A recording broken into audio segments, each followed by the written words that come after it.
Hello everyone.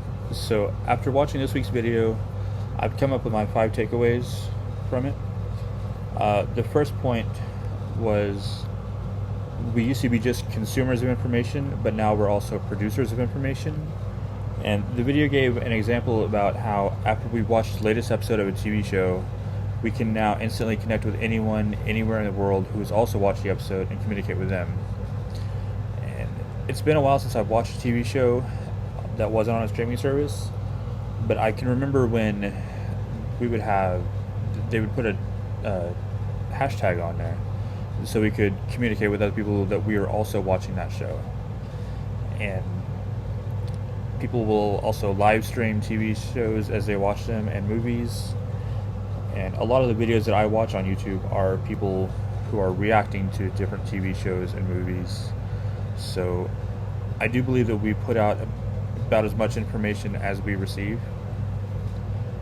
And the second point, my second takeaway, is where studies show that our memory spans have reduced due to digital technology.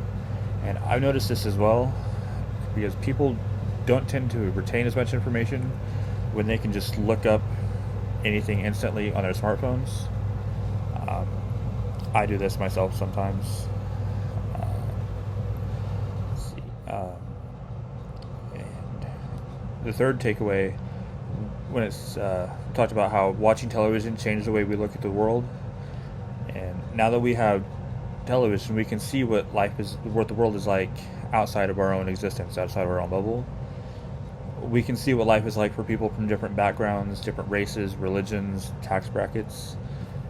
We can also see what life is like for people from different parts of the country or even in different countries. And let's see.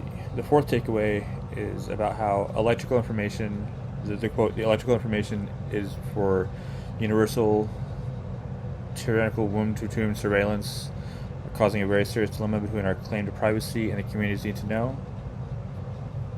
This makes me think of celebrities and influencers who are constantly in the spotlight, in the public eye, and how they may want to have privacy at times, but sometimes the public feels entitled to being privy to everything in their lives.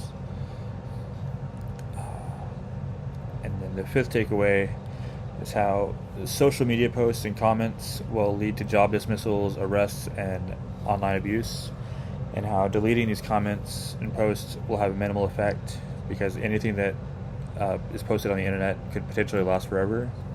And I've actually seen this a lot. Social media posts can get you in hot water with coworkers or employers. And I've heard about employers going through a person's social media before hiring them. And I've heard of people getting fired because of their social media posts. Um, I've also seen on Twitter someone will post something only to delete it later, but the post has already been screenshotted, and people will they'll post it on that person's page or in their comments and call them out on it. And I've also seen it happen on TikTok. Someone will post a video and they'll try to delete it later, but someone's already made a video calling him out or stitched their video because the internet is forever. And those are my 5 takeaways from the video.